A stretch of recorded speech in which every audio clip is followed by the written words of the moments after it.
Il a de quoi susciter l'enthousiasme, vu ses performances extrêmement élevées. Mais il est quand même un peu flippant, non? On dirait pas comme ça, mais Mathias a bien été remplacé par un robot. Du moins en partie. Montre que même les scientifiques ont du mal à évaluer la menace qui pèse sur nos emplois. Si le Made in USA devenait moins cher que le Made in China. C'est fou et pourtant c'est bien ce qui pourrait se produire dans les années à venir. On parle beaucoup de la révolution de l'intelligence artificielle mais assez peu de la robotisation et pourtant c'est bien elle qui va transformer notre économie et certainement modifier drastiquement notre société. C'est certain, des millions d'emplois vont disparaître et peut-être même le vôtre. Alors peut-être pas aujourd'hui, mais dans les années à venir, c'est certain. Pour ceux qui me connaissent pas, je suis Cryptolyse, entrepreneur, investisseur et passionné d'économie et de finance. Et aujourd'hui, on va parler de robotisation et d'intelligence artificielle. C'est la réalité, l'IA a déjà transformé nos vies, même depuis plusieurs années, entre les propositions de Netflix à l'optimisation de notre consommation électrique, elle est déjà partout. Et pourtant, tout le monde l'a officiellement découvert avec ChatGPT il y a peu de temps. Car ça a été de l'utilisation, pour moi, simple et efficace de l'intelligence artificielle mise à disposition de tout le monde. Et donc tout le monde s'est réveillé un beau matin en se disant que l'IA était en train d'exploser. Mais ce que vous ne savez pas, c'est que cette transformation a entraîné un changement drastique des investissements. Et oui, des centaines de milliards de dollars sont partis dans des fonds d'investissement pour subventionner des sociétés d'intelligence artificielle et de robotique. Et oui, de robotique, l'avènement de l'IA n'est juste qu'une partie de l'évolution que nous avons et que nous allons avoir. Car l'intelligence artificielle permet d'avoir une transformation et une automatisation des métiers de la réflexion, mais elle permet aussi à la robotique d'avancer à des pas de géant. Et oui, l'IA donne des moyens aux sociétés de robotique de gérer efficacement l'apprentissage de leurs machines, la gestion des tâches de réflexion qui sont essentielles pour pouvoir décider si oui ou non on déplace un doigt ou deux doigts ou trois doigts, et l'optimisation des mouvements total de la robotique. L'explosion de la robotisation est en train de se faire, même si pour moi on reste encore une fois qu'aux prémices. Et c'est comme toute transformation, il y aura certainement des opportunités à saisir et je vais vous expliquer tout ça. En attendant, il faut comprendre que c'est une réalité. La robotisation est en cours. Amazon a mis en place plus de 750 000 robots et teste depuis 2023 des androïdes, c'est-à-dire des robots à tête humaine, ou en tout cas à forme humaine. BMW automatise entièrement une ligne de production avec des robots Android. Tesla a lancé son propre robot Android il y a quelques temps, c'est un robot à bas coût, et est en train de réfléchir à l'utiliser en interne pour robotiser une de ses usines. L'armée américaine investit d'ailleurs massivement dans la robotisation pour renforcer son corps d'armée. La Chine, quant à elle, accélère l'automatisation de ses usines pour remplacer son corps de métier. Avant utiliser 10 000 personnes, maintenant on va utiliser certainement 200 robots. Bref, le monde est en train de changer, et là où avant on ne voyait que les bras robotisés dans une usine, on va commencer à voir a priori des androïdes. Mais d'ailleurs, pourquoi cette transformation et pourquoi cette volonté d'humanisation du robot? Là-dessus, j'ai deux théories. La première est que c'est une question de polyvalence. C'est certain qu'un bras robotique programmé à faire qu'une seule tâche est compliqué à modifier sans parler de son potentiel déplacement. Imaginez bien que déplacer plusieurs tonnes d'acier demande un peu de challenge et de logistique si jamais on veut transformer son utilisation ou le déplacer tout simplement dans l'usine. La deuxième, pour moi, est un peu plus insidieuse, c'est de montrer la transposition de l'utilisation de la robotique. Et oui, si on commence à s'habituer à un robot à l'usine, alors pourquoi ne pas s'habituer à un robot ménager, à un robot peintre, etc. Je pense que vous avez compris l'idée. Mais clairement, ce qui a permis la transformation et la mise en place de cette robotisation et de cette humanisation du robot, c'est clairement l'intelligence artificielle, car maintenant il est beaucoup plus simple au robot de pouvoir évoluer et s'adapter, de pouvoir s'interfacer avec nous, de pouvoir communiquer avec nous. C'est l'intelligence artificielle et notamment la révolution qu'a été les modèles de langage, ce qui est représenté principalement par ChatGPT, et je pense qu'on est vraiment plus si loin du film avec Will Smith, iRobot, où les robots seront directement intégrés à notre vie, dans lequel ça deviendra une généralité. Ne pas posséder une dernière version du robot sera donc quelque chose qui sera considéré comme une position dans notre monde sociétal. Mais concrètement, comment ça va se passer et quels métiers vont être impactés en premier? Pour moi, le meilleur moyen de voir les choses, c'est de se projeter dans le passé et de voir ce qui s'est passé lors de la dernière révolution industrielle. Car oui, clairement, je peux vous le dire, c'est une énorme révolution que nous avons et qui est beaucoup plus qu'une révolution industrielle. Et elle est en train de se mettre en place sous nos yeux. Et pour ça, je pense que le meilleur moyen, c'est de regarder dans le passé. L'arrivée de l'industrialisation a profondément d'ailleurs bouleversé la vie des tisserands et des fileurs, métiers essentiels à l'époque à la production textile, avant justement la révolution industrielle.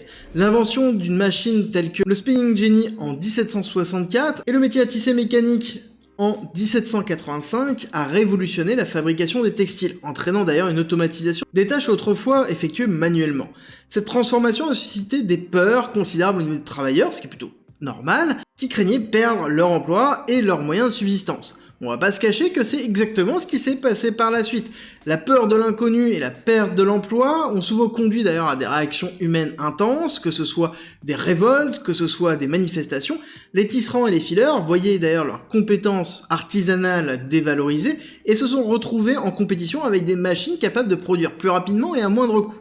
Forcément, vous imaginez bien qui a été le gagnant de tout ça, et la peur, entre autres, s'est manifestée par des mouvements de résistance, et le plus célèbre étant le ludisme, au début du 19e siècle, où les ouvriers textiles en colère ont détruit des machines qu'ils considéraient comme une menace directe pour leur emploi. Et depuis, on pourrait même considérer que le mouvement ludiste symbolise vraiment une réaction désespérée face à une transformation inéluctable.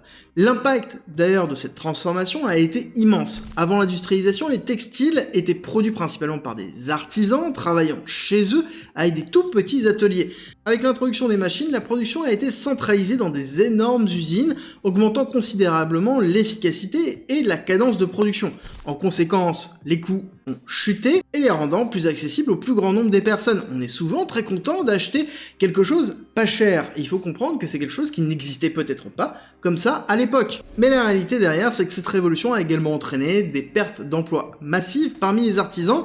Par exemple, en Angleterre, le nombre de tisserands manuels a drastiquement diminué, a quasiment failli disparaître, et beaucoup ont été contraints de se reconvertir et de travailler dans des conditions difficiles en usine. On est donc passé d'un savoir-faire humain à une standardisation mécanique. L'ensemble des tâches ont été découpées et supprimées petit à petit en les incorporant directement dans la machine qui automatisait le tout. L'évolution s'est faite d'ailleurs par étapes, et ça c'est très important à retenir parce que c'est exactement ce qui est en train de se passer maintenant. Initialement, les nouvelles machines étaient intégrées dans les processus de production et étaient supervisées par des travailleurs qualifiés qui validaient si le fonctionnement était cohérent ou pas, s'il se passait une problématique ou pas. Je vais être volontairement provocateur. Qu'est-ce que ça fait d'être remplacé par un robot ? Je vois pas très bien ce que vous voulez dire. En fait, le robot travaille pour moi. Il me remplace pas, c'est mon assistant. Mais au fur et à mesure que la technologie s'est améliorée, les méthodes de production de masse devenaient de plus en plus sophistiquées, et du coup les compétences artisanales du travailleur qualifié devenaient de moins en moins intéressantes, et donc ça a été la création de nouveaux emplois, de nouveaux métiers, et donc la disparition des anciens. Les usines ont commencé à embaucher d'ailleurs des travailleurs moins qualifiés pour les tâches répétitives, et c'est ce qui a contribué à une baisse des salaires et une dégradation des conditions de travail pour beaucoup dans cette représentation de l'industrialisation. Encore une fois, c'est le travailleur qui a trinqué, mais le consommateur final a profité d'une augmentation de la qualité et d'une baisse du prix drastique pour le textile. Ce qu'il faut retenir de tout ça, c'est que le savoir-faire a été automatisé, et c'est un peu ce que l'on voit déjà maintenant, un superviseur qui supervise un ensemble d'automatisation ou un ensemble de robots. La seule différence, et qui n'est pas des moindres, c'est que les tâches répétitives et évolutives, dans notre cas, peuvent être maintenant 100% automatisées. Alors là-dessus, certaines personnes penseront que c'est un moyen comme un autre de faire descendre l'inflation, de transformer notre économie. Et je pense en effet qu'à court terme, ce sera certainement le cas. Mais il faut savoir qu'il y aura une transformation de notre modèle économique et une augmentation des marges des sociétés, et peut-être même une baisse des prix sur certains produits. Comme ce que je vous disais en introduction, certainement, le Made in USA sera peut-être moins cher que le Made in China, voire même au même prix maintenant. Cependant, le revers de la médaille, c'est qu'il va y avoir une rupture concrète sociétale sur les métiers les moins qualifiés. Les métiers que l'on pourrait être amené d'ailleurs à qualifier comme remplaçables. Là où on a encore du mal à faire et à terminer cette transition numérique, nous allons certainement entamer une transformation beaucoup plus violente et rapide. C'est certain, la rupture sociale va être un challenge pour les États et la réglementation. Déjà que nous avons du mal à réglementer l'intelligence artificielle, alors la robotisation, je vous en parle même pas. Et là on pourrait se poser la question, est-ce que les 3 lois d'Asimov suffiront ? Et oui, parce qu'on en est quand même là. Là où il y a quelques temps, ce n'était que de la science-fiction, on se rapproche clairement de la réalité. Alors oui, tout le monde peut être content à un moment donné d'avoir un robot à la maison, mais qui pourra se l'offrir et sous quelles conditions? Car la finalité, il faut pas se le cacher, elle est là. Le fait, c'est de créer un nouveau produit que la société va décider que nous en ayons besoin, et qui va décider aussi les moyens d'attribution et les conditions d'attribution, qu'elles soient pourquoi pas sociales ou économiques. Et si on en croit ceux qui sont en train de préparer ça, il y a de grandes chances que ce soit sous forme de location. On a déjà l'habitude de tellement ne rien posséder qu'il est logique qu'il en soit ainsi par la suite, et nous serons donc tous dépendants de cette révolution. Si vous ne me croyez pas, regardez tout simplement ce qui se passe avec les téléphones portables et les réseaux sociaux. Ne vous êtes-vous jamais perdu en scrollant du pouce sur des vidéos qui ne servent pas à grand chose, à part à vous soumettre une énorme dose de satisfaction temporaire et qui vous oblige à scroller sur la prochaine, voire même dans certains cas, qui scrolle automatiquement pour vous obliger tout simplement à rester devant l'écran. Je pense qu'on n'est pas si loin que ça du monde humain dépeint dans Wall-E. Et oui, le film d'animation de Disney où l'homme est avachi dans un canapé qui se déplace tout seul, nourri à coups d'écran, il n'y a pour moi qu'un pas pour y arriver. Car on est en train de supprimer petit à petit les raisons de se lever, les raisons de bouger, les raisons de réfléchir, étant donné que notre existence sera entièrement assistée et notre but sera tout simplement et uniquement de consommer. On deviendra donc une forme de bétail lobotomisé. Alors excusez-moi, je suis peut-être en train de m'égarer, mais je pense qu'une telle dérive peut être très rapide et arriver sans forcément qu'on s'en rende compte. Il est impératif pour moi d'avoir cette réflexion maintenant et d'être réveillé tant aux risques qu'aux opportunités que tout cela représente. C'est pour cela d'ailleurs que j'ai mis à disposition ma méthodologie d'investissement pour pouvoir justement naviguer dans des périodes comme celle-ci.